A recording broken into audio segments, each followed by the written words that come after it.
Educated at premier institutions, he blends technical depth with financial acumen and design-led innovation. Mr. Dhananjai Agarwal, SAP Consulting, that that stint of almost a little over a decade, it gave me insights into large and small enterprises. a book you read purely for leisure.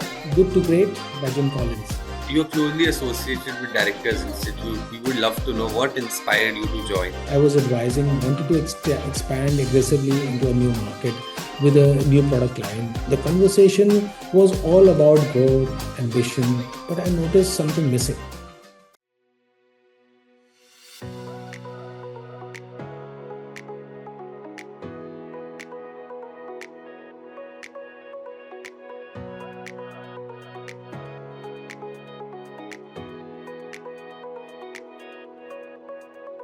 Hello, everyone, and welcome back to FaceTime with Leaders, the podcast series by Directors Institute, World Council of Directors.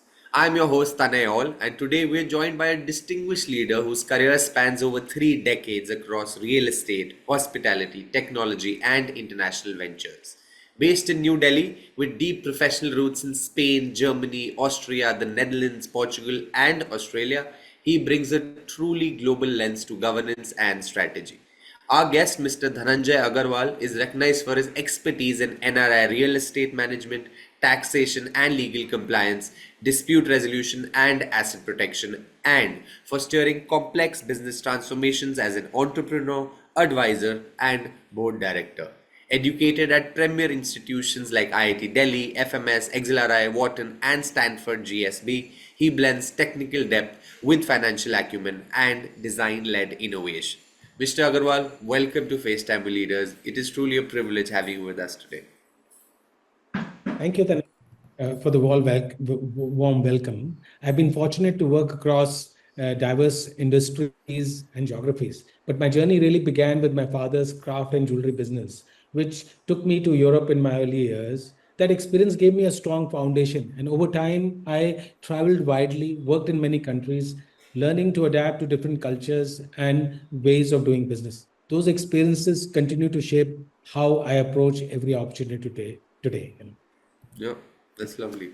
So, this brings us to our first question, which is that every extraordinary career in the world starts with an origin story. So, we would like to begin at the very start. Like, what inspired you to pursue a path that combines engineering, discipline, financial rigor, and leadership across real estate and international business?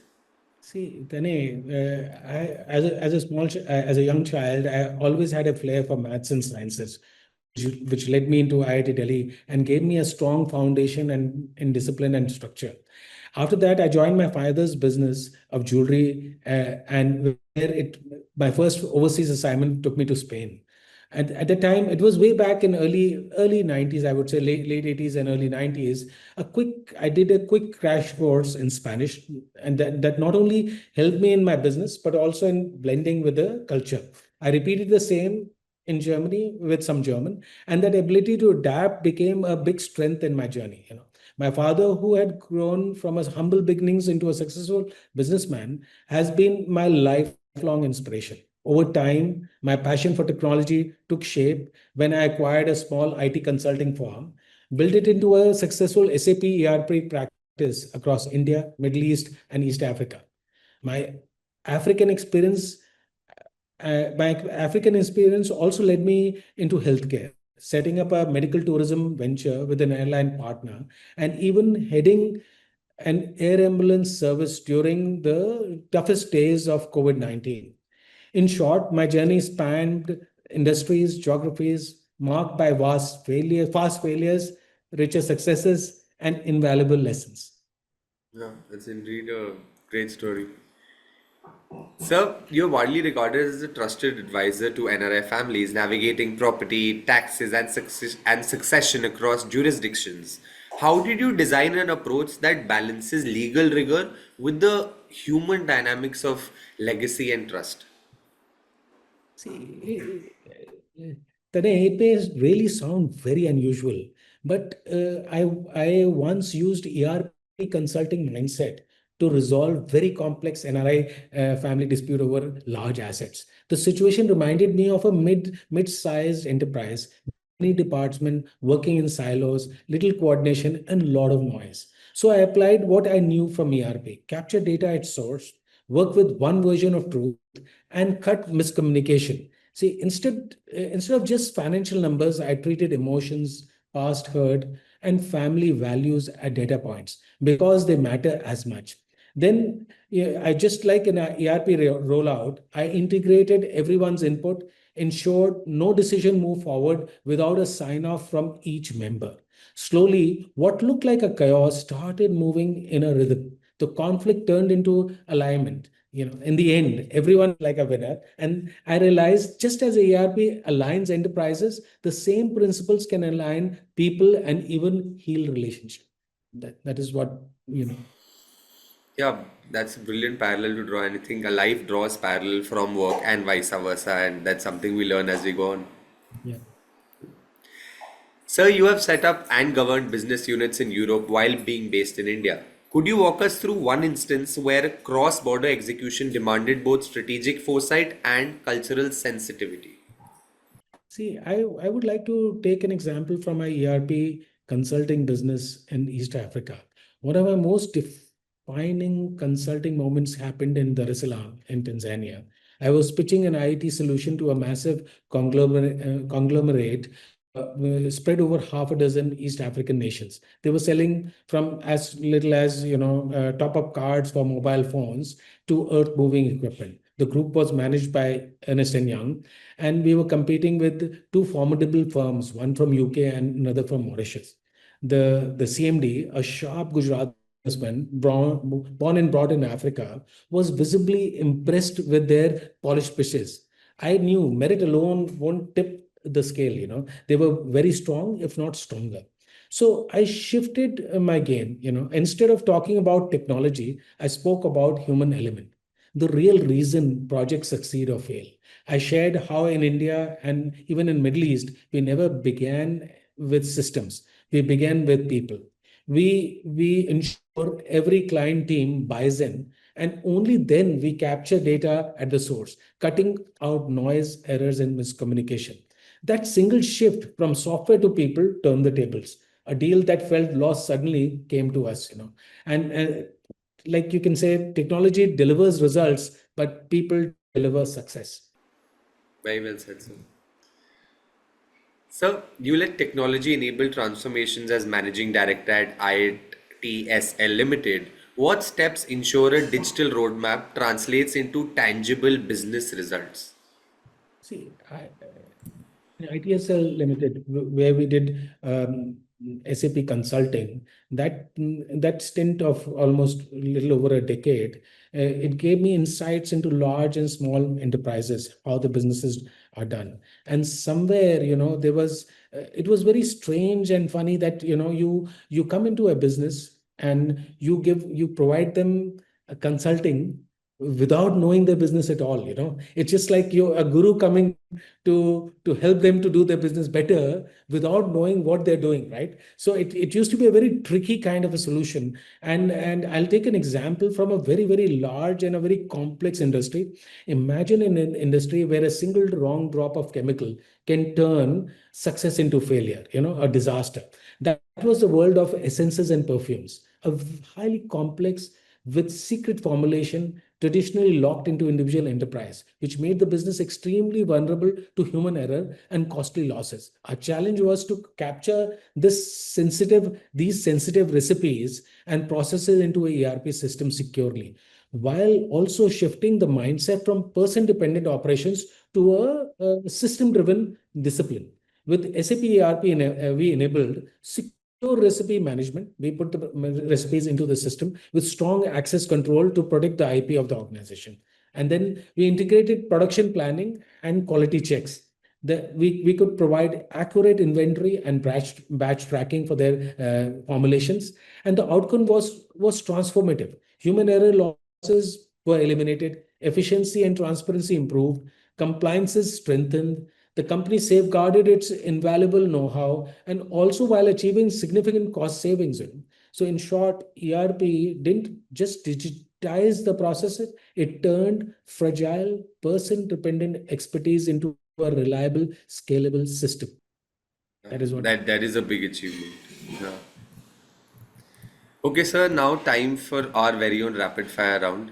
Some quick questions. The only thing I request of you is one word or one sentence answers as fast as you can. So, are we ready? Yeah, we are ready. Perfect.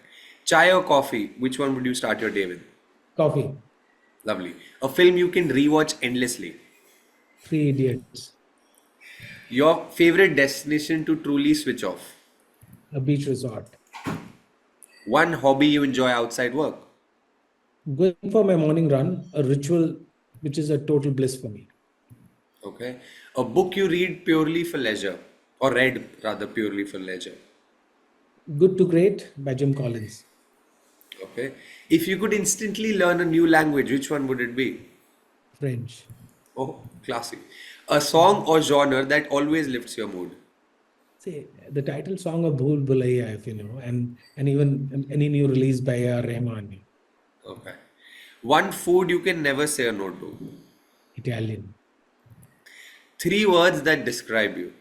I think curious, grounded, and warm. Lovely, sir. Perfect. I think that was a bang on rapid fire round. Thank you so much for that. Thank you. Thank you, Tony. Now, moving on to our next question, sir, that recent controversies have spotlighted exaggerated ESG claims. Like, from your vantage point in governance and cross border advisory, how can organizations prevent greenwashing and what must leadership do to keep ESG authentic? See, let me start with the real problem. ESG has become a buzzword, and many companies rush to put out glossy brochures and fancy reports. But often it is more about marketing than real action. That's where greenwashing comes in. I like to explain in this way, like ESG is like a health checkup. You can't Photoshop your X-ray. They either show the truth or they don't. The same is with the ESG. It has to reflect reality, not just a PR exercise. In my experience, ESG only works when it is treated as governance and not publicity. It has to be a part of board discussion, risk, compliance, cost of capital, investor trust, not only a CSR event or a social media post. So let me give you an example. I advised a cross-border client who wanted to show they were green in Europe, but regulators quickly pointed out gaps in their supply chain data.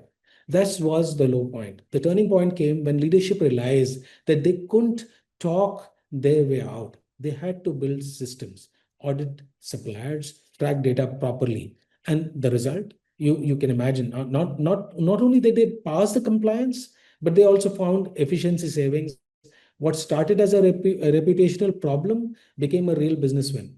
So we have seen in other industries too, like in fashion brands, exposed for fake sustainable claims. Food companies now forced to show their ingredients, where their ingredients really come from. Energy companies, where the difference between real action and lip service decides investor trust. So, what should leaders do? See, board must treat ESG numbers as like real financial numbers with the same seriousness.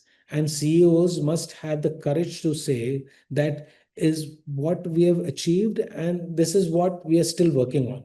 That honesty actually builds more trust than exaggeration. In the end, authentic ESG is not a burden. It's how leaders protect their legacy, win investor confidence, and stay future ready. So just to you put it in a single phrase, I would say it's like an exam result. You can talk big before, but the mark sheet tells the truth. And core values need to change. Absolutely, absolutely. So, you're closely associated with Directors Institute. We would love to know what inspired you to join and how has this shaped your perspective as a leader and as a board member. See, Tane, I mean, one can actually go on and talk about many things, but I would like to keep it really brief so that, anyone who's hearing this can get some sense out of it. I mean, and I'll try my best to put it in those kind of words. So I decided to join the Directors Institute after one board meeting, really, that really stuck me. A large conglomerate I was advising wanted to expand aggressively into a new market with a new product line. The conversation was all about growth, ambition, but I noticed something missing. No one around the table was asking the governance questions. Do we actually understand the culture and practical realities of this market? That's when it clicked for me. Many business problems are at their heart the governance problems, and I needed some stronger toolkit to contribute meaningfully at that level. The institute gave me that. It wasn't just theory. It taught me the real mechanics of boards, fiduciary fiduciary responsibilities, how to structure risk oversight, how to use board evaluation to invite constructive challenge instead of just groupthink. For example, one exercise on board evaluation taught me the value of structured dissent, allowing people to question without creating chaos. That's something I've carried into every boardroom since. And there's one candid story I'll share. The same conglomerate rushed into a new geography without testing the waters. They launched and they failed. The board was under pressure and immense pressure. My earlier self might have supported another big push, but my training had shifted my lens. I suggested a simple governance step, a dip test. And before any repeat launch, smaller pilots, proper feedback loop, a clear risk mapping, and the board took it on. And this time the entry worked. What should have been another costly misstep became a disciplined, successful expansion. So that experience shaped us how I now lead and advise. I treat governance as strategy. I insist on risk mapping alongside opportunity mapping. So I pushed for diversity of thoughts. So the culture blind spot don't trip us, and I've learned to keep succession and stakeholders alignment on the agenda, even when they are not urgent. In the end, being a director, it's not about more titles, it's about stewardship.